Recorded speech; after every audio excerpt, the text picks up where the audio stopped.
Hey guys, welcome to GTL. मैं हूँ साहिल सिंह और इस वीडियो में हम लोग डिस्कस करेंगे रेसिस्टेंस इन पैरेलल। तो चलिए शुरू करते हैं।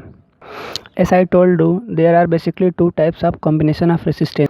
First one is resistance in series and second one is resistance in parallel. और रेसिस्टेंस इन सीरीज को मैंने पिछली वीडियो में क्लियर कर दिया है। तो इस वीडियो में हम लोग देख रहे हैं रेसिस्टेंस इन पैरेलल। तो देखिए, अब देखते हैं कि रेसिस्टेंस किसको कहते हैं कि वो पैरेलल में कंबाइन है। When two or more resistance are connected between the same two point, they are said to be connected in parallel. Now इसका मतलब क्या हुआ? जब हमारे पास दो रेसिस्टेंस है और दोनों का जो कनेक्शन पॉइंट है वो सेम है, जैसा कि इस फिगर में देखिए R1 है और एक R2 है। तो R1 का एक एंड पॉइंट और R2 का एक एंड पॉइंट, दोनों सेम पॉइंट कहाँ कनेक्टेड है? A पे, और दूसरा जो एंड पॉइंट है वो कहाँ कनेक्टेड है? B पे। इट मीन्स दैट कि दोनों का एंड पॉइंट है वो सेम पॉइंट पे कनेक्टेड है। R1 R2 का एक पॉइंट ए पे है और R1 R2 का एक पॉइंट बी पे है। तो इस टाइप के हम लोग कॉम्बिनेशन को बोलेंगे क्या है? Resistance in parallel. और इसको पैरेलल इसलिए बोलते हैं क्योंकि एक दूसरे के पैरेलल लिखते हैं। ओके, सो अब हम लोग देखते हैं कि law of combination of resistance in parallel क्या कहता है। The reciprocal of the combined resistance of a number of resistance connected in parallel is equal to the sum of the reciprocal of all individual resistance. It means that, देखिए इसको हम लोग एक example से समझते हैं। सपोज हमारे पास कुछ रेसिस्टेंस है R1 R2 R3 and so on करके है। तो इसको पैरेलल में हम लोग क्या किए हैं? कनेक्ट किए हैं। तो जिसका इफेक्टिव रेसिस्टेंस आएगा 1/R total equals to 1/R1 plus 1/R2 plus 1/R3 plus 1/R4 dot dot dot RN। Okay, so जो टोटल का रेसिप्रोकल वो क्या होगा? The reciprocal of sum of individual, मतलब हर एक इंडिविजुअल का रेसिप्रोकल टोटल का रेसिप्रोकल बराबर होगा। सो यहाँ से हम क्या ऑब्जर्व कर सकते हैं कि अगर हमें रेसिस्टेंस को क्या करना है? घटाना है, तो उसको हम लोग पैरेलल में कनेक्ट करेंगे। If you want to decrease the resistance then the individual resistance are covered in parallel. अब इस चीज़ को हम लोग देखिए एग्जाम्पल से क्लियर कर देते हैं। Okay, suppose the resistance of R1 is 6 ohm and R2 is 12 ओम। हमारे पास दो रेसिस्टेंस है, पहले का रेजिस्टेंस है 6 ओम और दूसरे का रेजिस्टेंस है 12 ओम। तो देखिए हमारा फॉर्मूला क्या है? 1/R equals to 1/R1 plus 1/R2। Now 1/6 plus 1/12, इसको हम लोग सॉल्व करेंगे तो क्या आएगा? 3/12। It means that 1/R equals to 1/4। 1/4 जो आ रहा है हमारा टोटल रेसिस्टेंस है, लेकिन जो हमारा R1 था वो कितना था? 6 ओम, और R2 था जो 12 ओम। 10 when a number of resistance are connected in parallel then their combined resistance is less than smallest individual resistance। और यही चीज़ हमने देखा कि जब हम पैरेलल में कंबाइन करते हैं तो जो हमारा टोटल रेसिस्टेंस आता है, तो जो कॉम्बिनेशन होता है उसमें जो सबसे छोटा वाला रेसिस्टेंस होता है उससे भी कम आता है। क्योंकि एग्जांपल में हमारा छोटा वाला रेसिस्टेंस कितने का था? 6 ओम का था, और जो बड़ा वाला रेसिस्टेंस 12 ओम का था। लेकिन जो दोनों का कंबाइन करके रेसिस्टेंस आया R टोटल, वो कितना आया? 4 ओम। तो ये चीज़ यहाँ पे शो करता है। Okay, now some points we have to keep in mind while solving the problem. First one is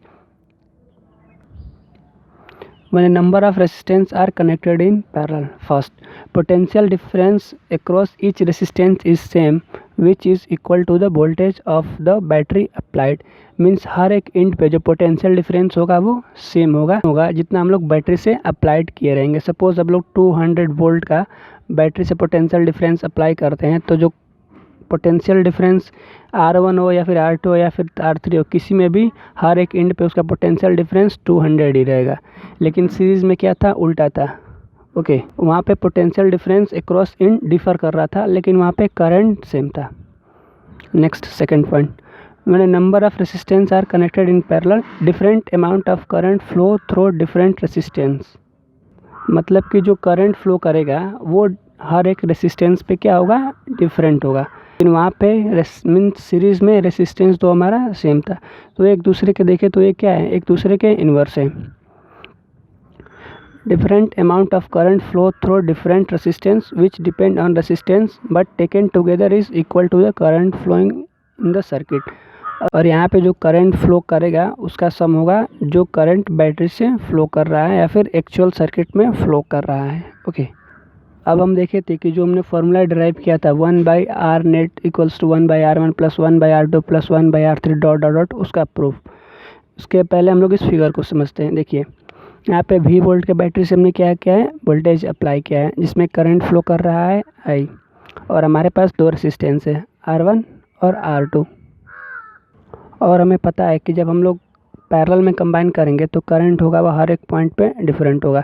तो R1 में करंट फ्लो कर रहा है I1 और R2 में करंट फ्लो कर रहा है I2, एंड ये हमारा पैरेलल में है। इसके वजह से क्या होगा, हमारा जो वोल्टेज होगा वो दोनों में सेम फ्लो करेगा।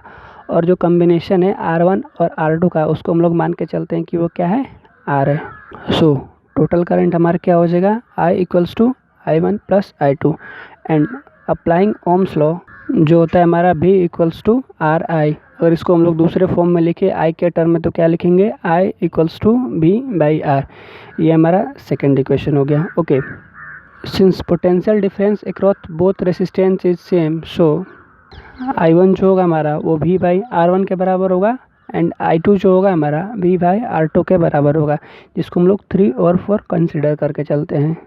Now putting the value of 2, 3 and 4 in first, तो हम लोग क्या पाते हैं, V/R equals to V/R1 plus V/R2, और इन दोनों में से V को कॉमन करेंगे तो क्या पाएंगे, V into 1/R equals to V into 1/R1 plus 1/R2, and cancelling V from both side we get 1/R equals to 1/R1 plus 1/R2, जैसा कि हमने फॉर्मूले में पढ़ा था या फिर पीछे हमने देखा था। सो आई होप कि कॉम्बिनेशन ऑफ पैरेलल आपको क्लियर हो गया होगा। थैंक्स फॉर वॉचिंग, मिलते हैं अगले वीडियो में। जय हिंद।